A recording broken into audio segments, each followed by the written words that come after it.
of its existing budget not to exceed $2 million per year. And this is changing it to spend in addition to its existing budget, an amount not to exceed $2 million. You know what? And this does not prevent distribution utilities from adding more money to the program if they want to, because this is a limit on the spending of their budget. This Or- I is don't know not, if the antecedents are days. this is not for distribution utilities, I believe. We're talking specifically here about the efficiency utilities. Well, right.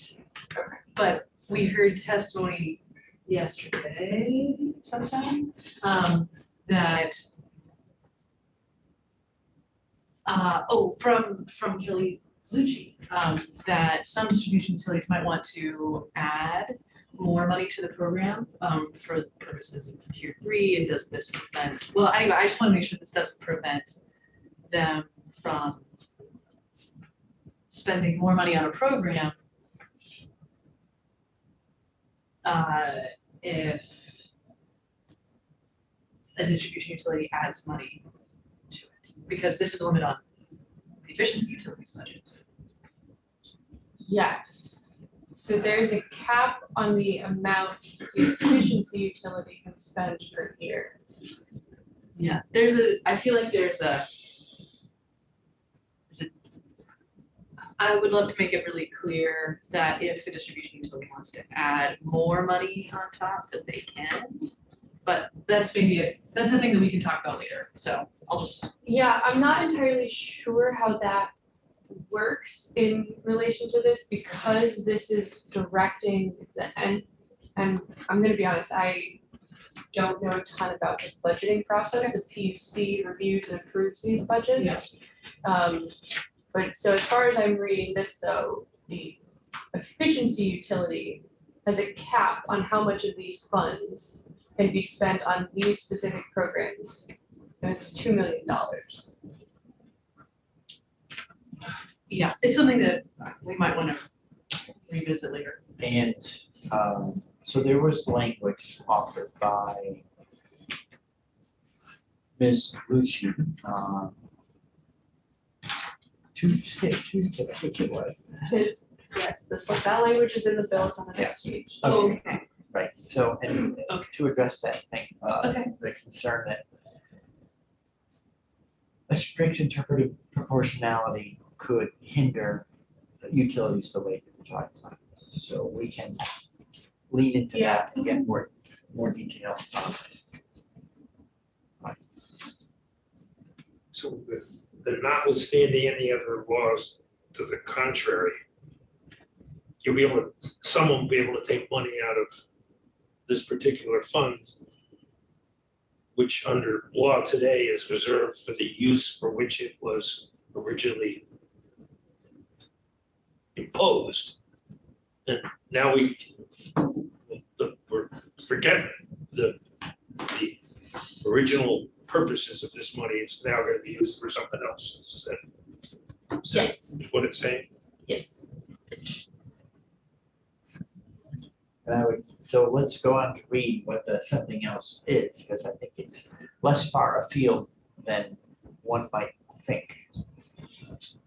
So, all right, so Senator Bray already read the list, but I will read it again. So starting on line 9 on page 3, programs, measures, and services authorized pursuant to subsection A shall reduce greenhouse gas emissions in the thermal, energy, or transportation sectors, or both, have a nexus with electricity usage, be additive and complementary to, and shall not replace or be in competition with electric utility energy transformation projects under tier 3, such that they result in the largest possible greenhouse gas emissions reductions in a cost-effective manner. Be proposed after the entity consults with any relevant state agency or department, and shall not be duplicative or in competition with programs delivered by that agency or department. onto page 3. So here is where the change on this list is being proposed. Number 5, be delivered on a statewide basis. However, this shall not preclude the delivery of services specific to a retail electricity provider. Should such services be offered, Vermont Public Power Supply Authority member utilities shall be provided the opportunity to offer retail electricity provider specific programs, and those services shall be designed and coordinated in partnership with the Vermont Public Power Supply Authority.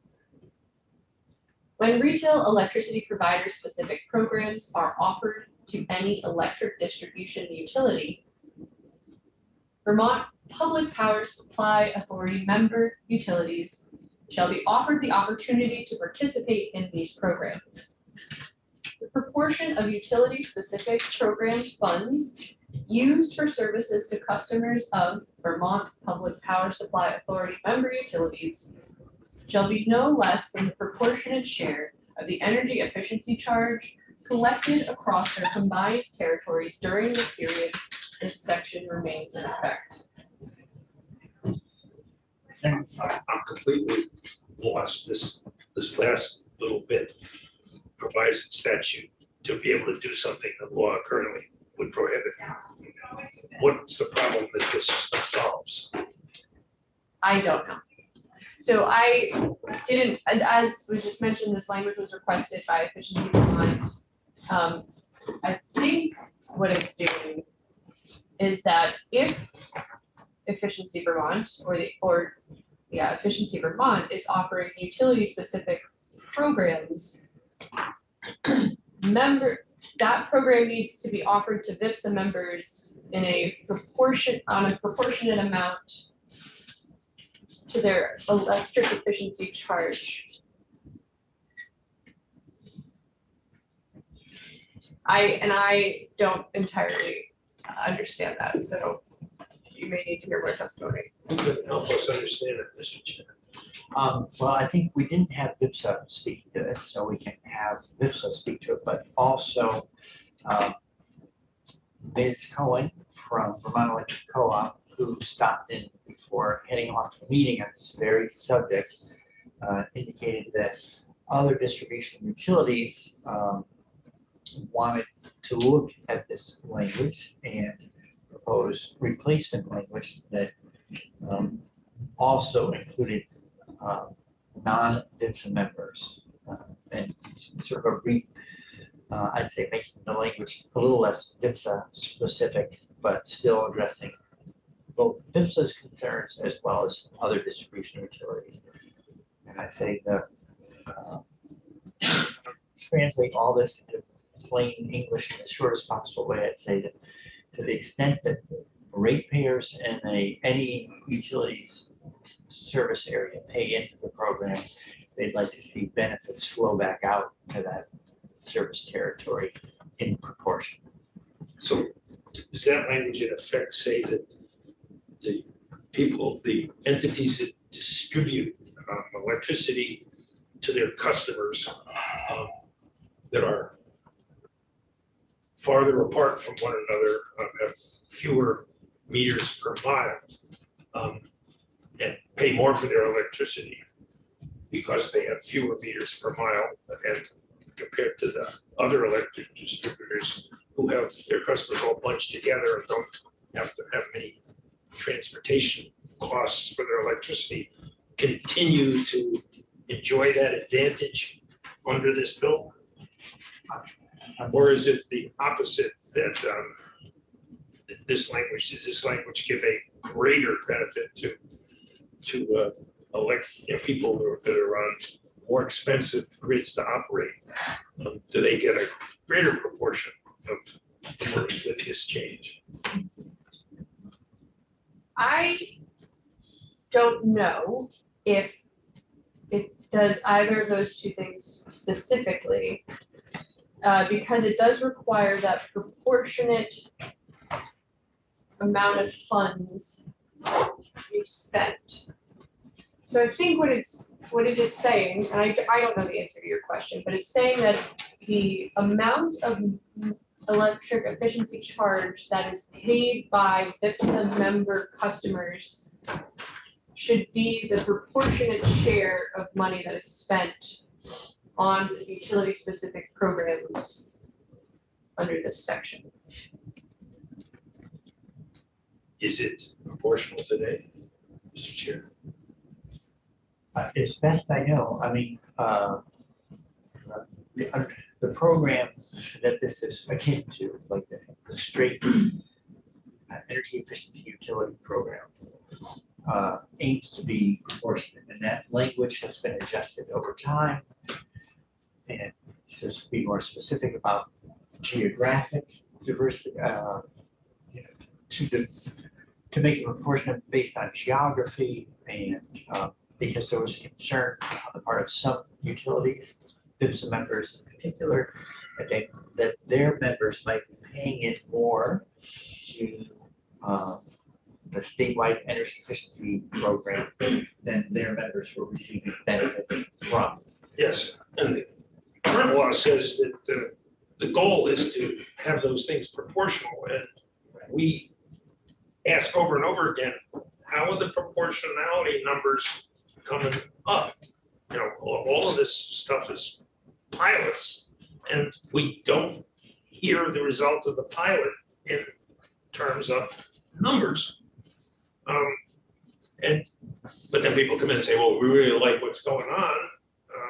Those are usually the people who really like what's going on, generalizing, are the ones that have a lot of customers all bunched together, and the ones that are out in the hinterlands are the ones that aren't getting their proportional stuff. And we call these things pilots, but I'm asking questions. We've done this in the past, and we've dealt with these things, and I want to know what's going on, and we're not getting the answers. So we'll schedule more testimony next week, and probably more beyond town meeting week break. I'm not sure if we would take this up and move it before we leave. Getting the housing bill reviewed and passed out of committee prior to town meeting adjournment is a priority of the Senate, as per the pro tem's office. So that's going to be our number one task in the coming week. My hope is that we will also find time to address this prior to crossover. You have questions, so we'll get more testimony. Obviously, VIPSA should be here to speak on their own behalf. This language which attempts to address their concerns. We'll also, Vermont Electric Co-op, Washington Electric Co-op will have, I think, their own thinking on it. So we can double back and get more testimony. I don't know if it's feasible, but we'll see. I don't know if we need to have Efficiency Vermont and Burlington Electric Department back in. Mr. Springer had, I think, quite a bit of information, including you were looking for numbers. He had numbers on how much money they had received or were allowed to spend under the program and what the benefits were.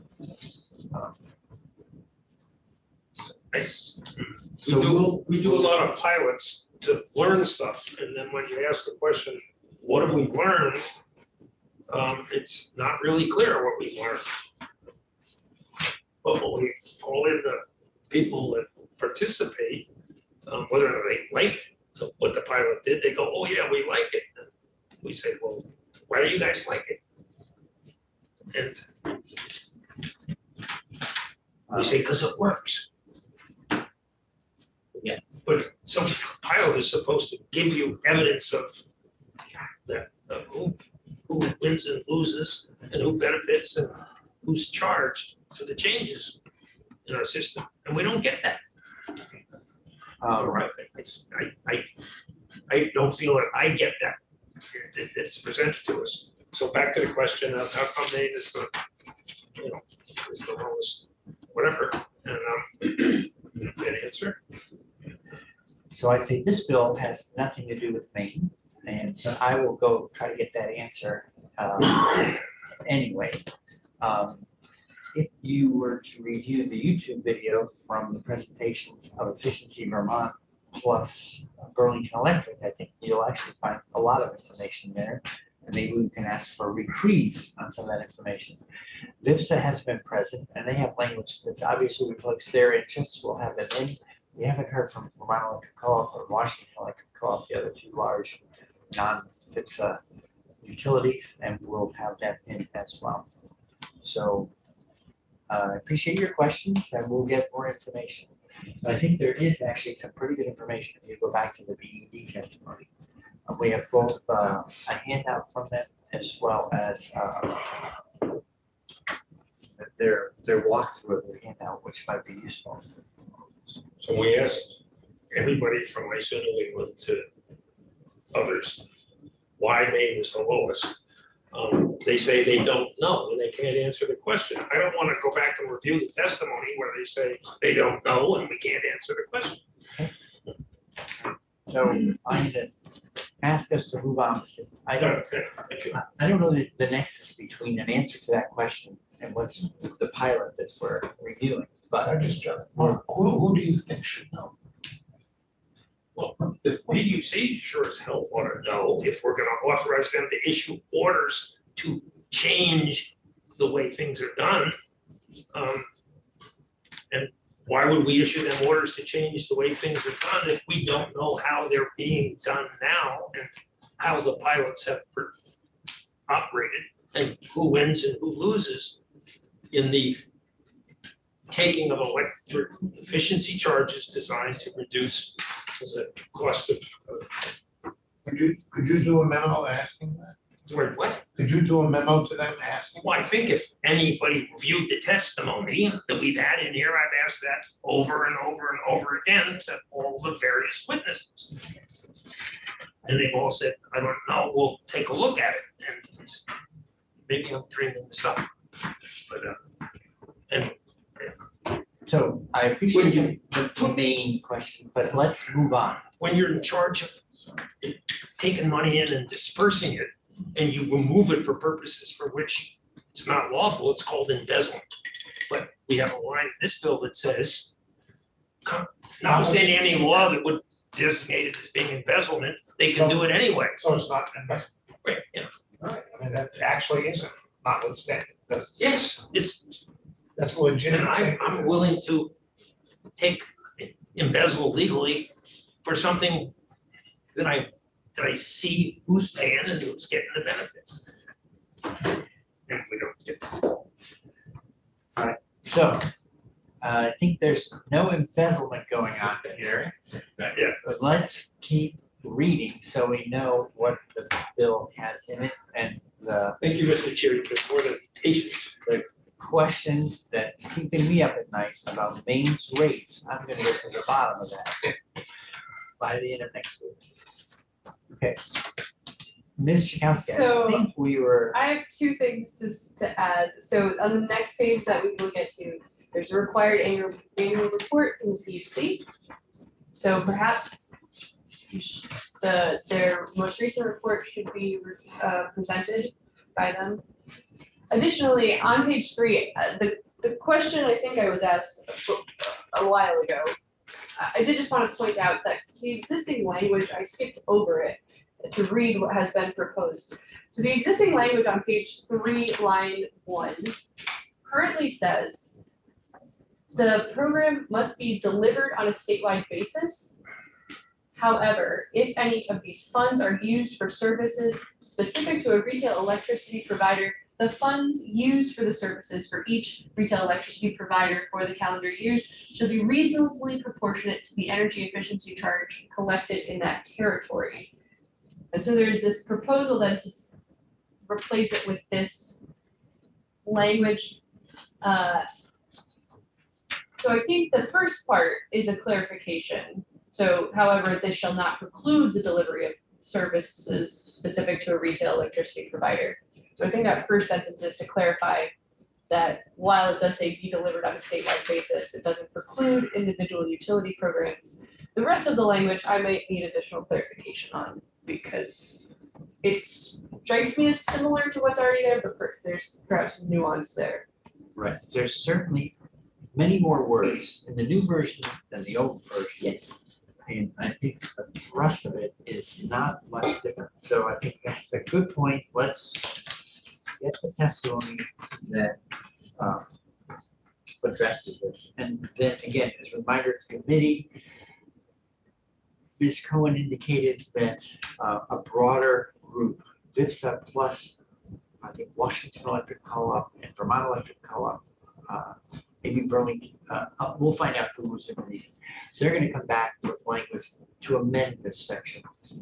The thrust of what I heard from Ms. Cohen was it was too VIPSA specific and that they might want to rewrite the language to make it more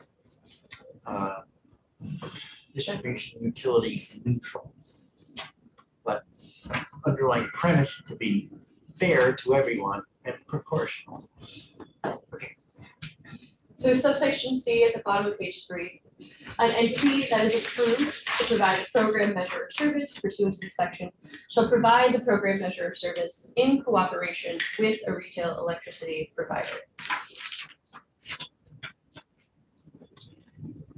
On to page 4, the entity shall not claim any savings and reductions in fossil fuel consumption and in greenhouse gas emissions by the customers of the retail electricity provider resulting from the program, measure, or service if the provider elects to offer the program, measure, or service pursuant to Tier 3, unless the entity or provider agrees upon how savings and reductions shall be accounted for apportioned to claim. The PUC shall develop standards and methods to appropriately measure the effectiveness of the programs, measures, and services in relation to the entity's demand resources plan proceeding. Can we pause for a moment? Sorry. Mhm. In the, can you just identify in that in line 5 where it says the refers to the entity and the provider? Of whom are we speaking in those two? The entity is the energy efficiency Uh, entity, and retail electricity provider is a distribution utility. Okay, thank you. Just make sure. It did just occur to me that retail electricity provider is defined in Title 30, Chapter 89.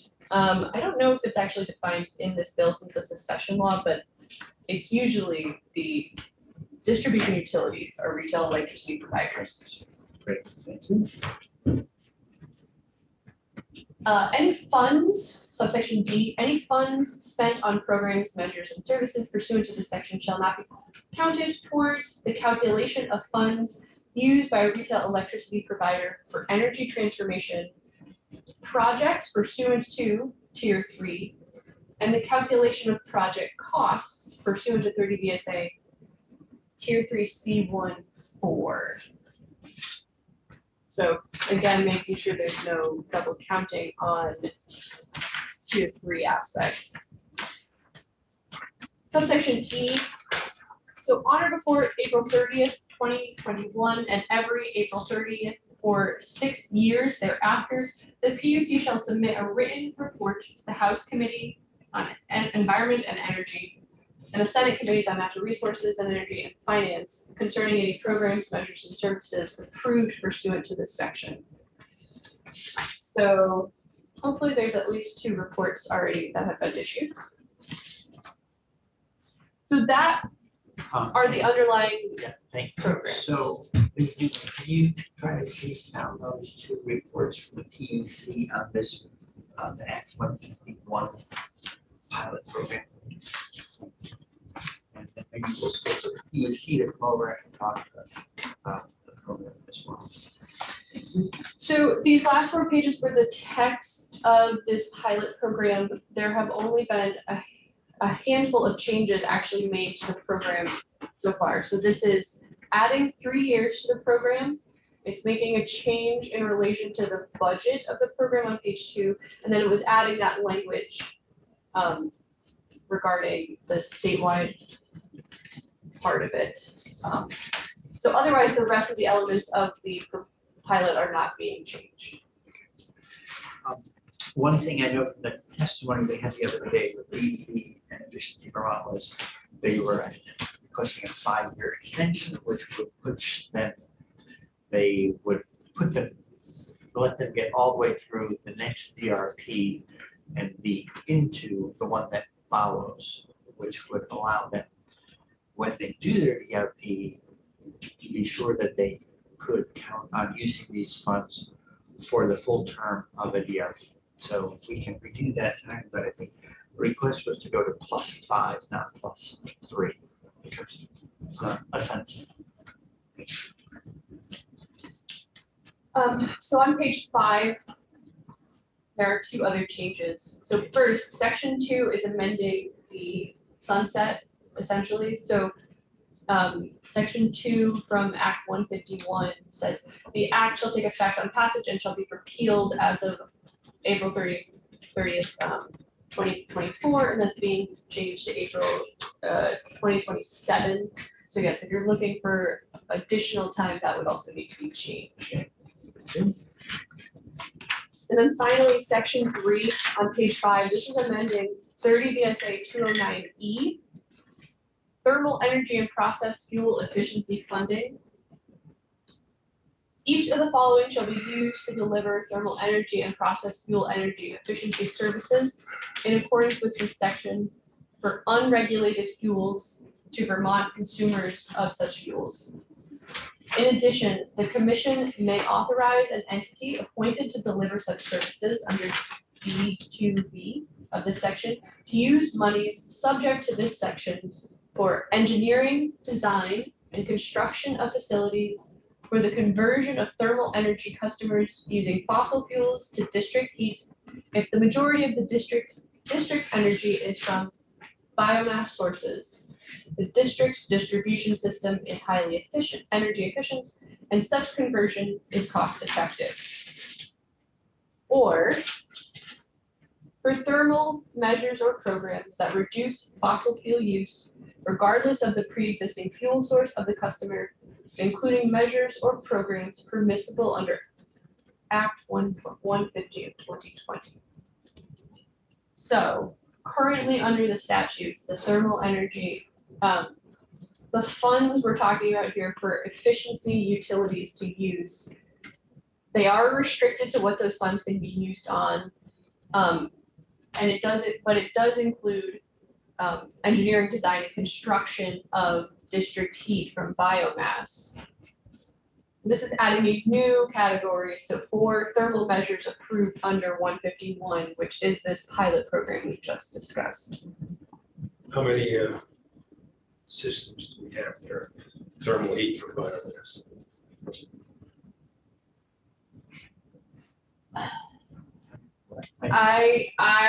That meet this definition, or I think there are 2, but I'm not certain. I'm not certain. Sorry, so no, I didn't hear your question. How many systems are there that meet this definition of thermal heat from biomass that is going to be accounted for and measured and distributed in some sort of ratio that is in the bill here? Page 3, proportional shares, et cetera. The average share of the energy efficiency charge collected over the combined territories of the Vermont Public Power Supply Authority. So I would just say that I think those are separate things, right? So the existing text of Title 30 includes the allowance to use the funds on district heat. And then new proposed, and I don't see anything immediately here that requires proportional spending. However, the second clause that's being added regarding other language is tied to the pilot program in Act 151. So up on page 3 that talks about that should be rethink things we're just discussing would be reasonably proportional. But we don't, that isn't defined. We don't know what is the proportion is today, so we have something to measure it against. And we haven't defined how it will be measured against because it's undefined and we don't have the numbers today. When we ask, when some of us ask for numbers about how much of the homeowners electric efficiency charge is used for efficiencies in homes, the Department of Public Services, they don't know, but they believe they're proportional, and they'll get back to us, and they don't. And people like me, they ask the question again, year after year, designating more monies from electric ratepayers to go to things that we were told will be reasonably proportional, which is undefined, and we're unable to. And when we ask, what are the proportions today, so that we can, in our own opinions, decide whether those are reasonable, we're told we don't know. We'll get back to you. Mr. Chair, I sound like a broken record. Senator Watson? Thanks. So I have just some flow questions, which is, so page 5, line 2, there's an effective date. And that's relative to everything prior to that, right? And it's an extension of the existing pilot. And then we jump to, so then it's section 3, and so this is existing law right now, and this is, if I'm understanding correctly, this is not a part of the pilot program language specifically, but it's amending something else to reference the pilot, to be like, it's cool if you also do this stuff. Yes, and the language in 209E is where generally funding of this type. Sorry, let me. 209. Yeah. Relates to the existing energy efficiency programs and lays out how that money can be spent and divided up. And so the language in section 3 is amending that language to reference the pilot program, to broaden how the money can be spent, to include the list of things in the pilot program. Yeah. So I do want to flag that I do think there's a legal risk here in citing an act in a pilot program that is designed to be temporary, because it is slightly unclear to me if this language is supposed to be durable past the expiration of the pilot program. This provision right here, Yes. because it only, all right. So the rest of the pilot program could be gone, but we'd be referring to Acts and Resolves 151, now deceased, repealed, whatever sunset is, and that lives on in permanent statute in Title 30. So it's a weird construct. Do you have a remedy that you would like to suggest? So potentially, if the issue is that this language in Title 30 is constraining the energy efficiency utility, we could just perhaps not withstand this language for the length of the pilot, or specifically list what programs they're referring to instead of using the act number. All right, so I'm gonna put a note here on my copy that just says construction question mark. We'll figure out the path. I think when we get further testimony and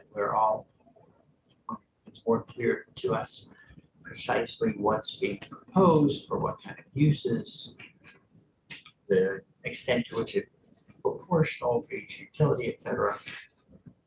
We'll sort these things out. Meanwhile, though, I'll go get copies of those two reports from the PUC. If the committee posts them, invite the PUC in to talk to us about those reports. And then we'll have utilities in to talk about that large, in particular, the large block of language that's on page 3. And if there are other committee questions about what's happened by virtue of what's on page 2, for instance, we can get more testimony on that. For anyone watching, I would suggest that you go back and view the VED and Efficiency Vermont testimony earlier this week. Mr. Kowski. So I just want to check with Senator Watson to make sure I actually answered her question, because there is something else happening here that I think, just to clarify. So at the top of page 5, section 2. So normal, this is a kind of unusual statutory, this is an unusual provision in a bill. Yeah. But so section 2 of this bill is amending the effective date section of a different bill. Yes. And so that bill is already effective, but the repeal is being amended. And so at the bottom of page 5, there's a separate effective date for the entirety of this bill. Yes. Okay. Yes. That's, I wanted to make sure that I was understanding why there in a couple places this is effective date, because usually it's just one. Just one, Yeah. just But one. this is. But the one that's there is referencing that a prior act is being amended. Yes. Yep. Okay. Yep. Which is the trickiness of having a pilot program in statute, in session law and not in statute. And so broadly, if you're considering making this a long pilot, you may want to consider whether or not it should be in statute. Follow up on that. So do you mean that if we want it to be a long pilot, it should be in statute rather than an act Yes, or session law? yes, I'm picking it up. yeah. Trying to pick it up anyway. And Um, the reason and I'm not suggesting you do that, because there obviously are some pros and cons on that as well, but typically when we draft session law provisions, typically we prefer that they are for 18 months is sort of the Lex Council's like rough guide, but 2 to 3 years sort of also is there, because you want people, if a law is permanent, you want people to be able to find it easily. Yeah. And so this law, this pilot program isn't in the green books, and it's not on the website. So obviously the PUC, it's on their website, and the information is available, but if it's going to continue, you may want to consider if it should be in statute. You could have a sunset on it so that it would be automatically repealed at the end. There are pros and cons to that. And then if we wanted to extend it further, we would just be amending the Yes. and the sunset date. Yes. Okay. Cool, thank you. It is pretty odd to see 2 effective dates. Yes, on one yeah. page. And I've hardly seen that in all these years. You can't speak for it now. Senator McCormick. Thanks. I understand what the bill does to the pilot program. I'm still not really clear on what the pilot program does. We just got out of the lobby and I'm getting off on the 8th floor. What does the pilot program do? So currently, efficiency funds are charged on an electric bill. And those funds are supposed to be used directly for electric energy efficiency. This pilot allows those same funds to be spent on non-electric efficiency. You said that at the beginning of the testimony. I didn't say that clearly. No, you did. What it was that I was unfamiliar with it. Now that I'm more familiar with it. Okay. And I understand your objection. It tries to suggest some of the circumstances under which they could be spent, and I intend that the definitions are, don't put much of a fence around anything, or that's my, and it's, If you recall, we had testimony on this program from Kelly Lucci and of Efficiency Vermont and Darren Springer from Burlington Electric Department. I believe that was yesterday. I think it was Tuesday, Tuesday? but I wasn't here. so I don't know, it was this week. Right. It's been a busy week. I think it was Tuesday. Tuesday was 5 years ago. Around here, it feels that way. Yeah. Thank you. Okay. Well, so it's a little awkward the way it's unfolding, like looking at the bill after we've heard from participants in the program. But that's. But I was busy. Yes. So I was unavailable. There was this thing called the housing bill going on, and so we did the best we could to get information in front of people. The sequence, I would say, was not ideal, but the best we could do. Meanwhile, now that we've become, however awkwardly familiar with both the bill and the program, I'll follow up to get more information and so that people will be more attentive to people, I hope and believe, on a next pass. Is there a doubt? Just back to efficiency Vermont. A efficiency utility that's been created by statute that is has some of the brightest, best analytical engineering minds put and hired to provide electrical energy efficiency. They are contractors, and we. I believe that sometimes we invite them to testify on whether the things the laws that we are proposed to change are good or bad or useful or have flaws in them. And as contractors, we shouldn't be asking them whether what we're proposing is a good idea or not. They should be telling us whether they can carry it out. And what we get sometimes on these programs is Efficiency Vermont saying that this is a wonderful idea, we'd love to carry it out. And of course, they're contractors, they want to be hired. And we're the ones who ought to just decide or set the standards when we sign a contract with them. And they shouldn't be testifying on whether it's we're the ones that have to decide whether it's a good idea or not, and the things have been defined, because Efficiency Vermont can probably do anything we ask them to do. Well, to the point that they are contractors and might be interested in saying yes, there's no increase in funds. It is the same total budget, but it is an allowance to take 4% of that budget, $2 million, and move it into the pilot. So I don't think we gave them any more business. We asked them to conduct a pilot to address an area of work that we're anticipating we need to get better at, mainly thermal efficiency and transportation efficiency, but in a different way. But the North Star for all the other programs is kilowatt hours reduced, and in this one it's greenhouse gas reduced. Understood. The money we're taking out from the people we're paying the fee or the tax on electricity, we're told that one, it would be used for electric efficiency, and two, that it would be proportional for the groups like homeowners that would have the money contributed by homeowners to do homeowner efficiencies, and commercial industrial to monies that were contributed would be for commercial industrial efficiencies. And when we ask, is that happening? Can you show us the numbers? We don't get an answer.